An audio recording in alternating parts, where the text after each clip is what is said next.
Benarkah ahlul bid'ah punya rujukan syekh-syekh di Mekah di Al-Mukarram? Benar,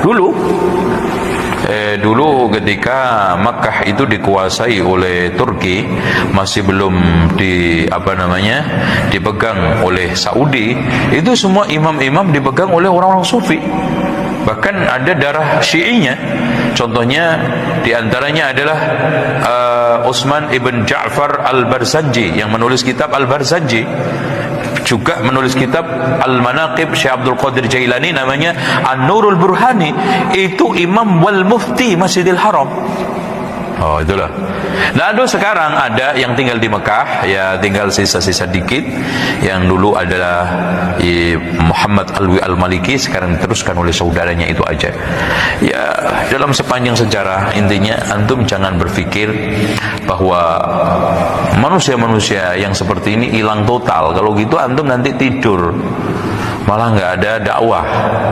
Terus kemudian yang kedua, yang tadi nggak mungkin nggak ada musuh. Kemudian yang ketiga, begitu juga Pak, nggak mungkin sepanjang sejarah Syiah itu akan dilarang untuk haji. Dan ini pernah saya jelaskan juga. Pertama, kalau pemerintah Saudi itu melarang, nanti akan menimbulkan madarat lebih besar. Apa? Yang selama ini Syiah gulirkan, bahwa diskriminasi, Saudi itu zalim, menguasai Mekah tanpa melibatkan negara-negara lain. Wah, kita malah dilarang. Wah, bener nih, genjotannya semakin kenceng. Tuh, satu. Kemudian yang kedua, selama ini pengelolaan arkeologi budaya itu sudah dipermasalahkan dunia internasional Saudi. Nah, kalau nanti Iran dilarang, nanti dia akan membuat suatu stigma-stigma negatif di dunia barat, akhirnya ngebuk bareng-bareng ngerjai Saudi. Kemudian yang ketiga, hadirin sekalian, tolong dicamkan, mereka datang ke sana tetap terkontrol, terawasi dengan baik, ya, dan tidak mempengaruhi secara signifikan kesucian Masjidil Haram, Masjidil Nabawi.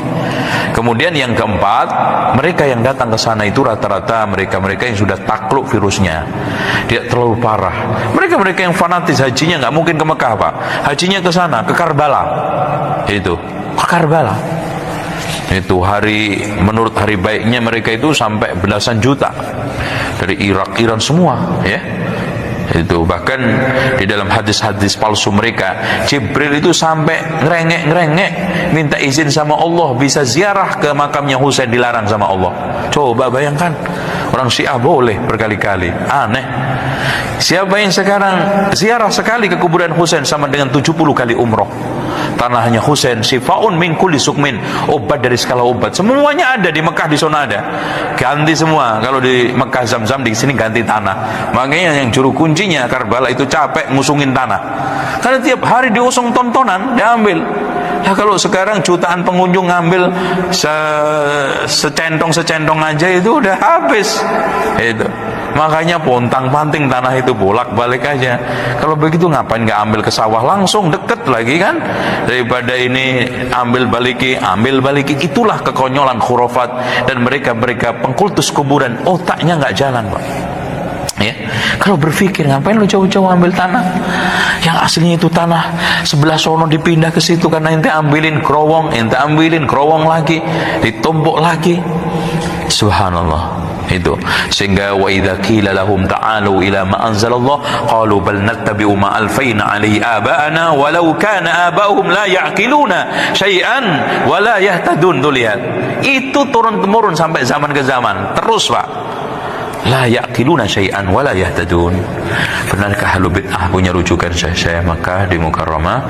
Karena sebagian penyeru mereka menyelesaikan bentuk ilmu di sana ada namanya marbat, atau sekarang namanya apa?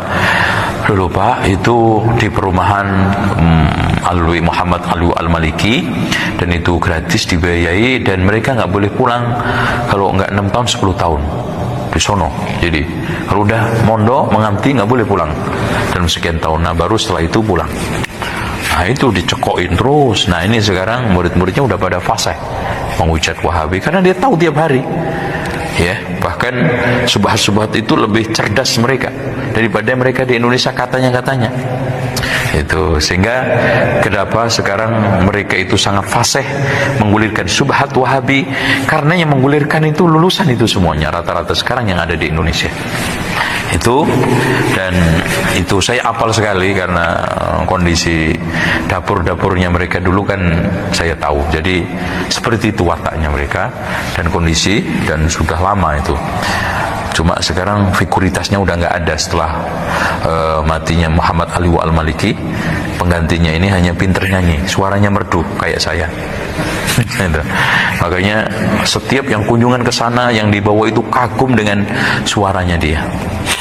Kalau dulu di Indonesia mirip seperti Habib Abdul Qadir Al-Musyawa. Itu klop itu kalau lagi membaca berjanji, sering duet dulu. Terus kemudian meninggal itu, ya.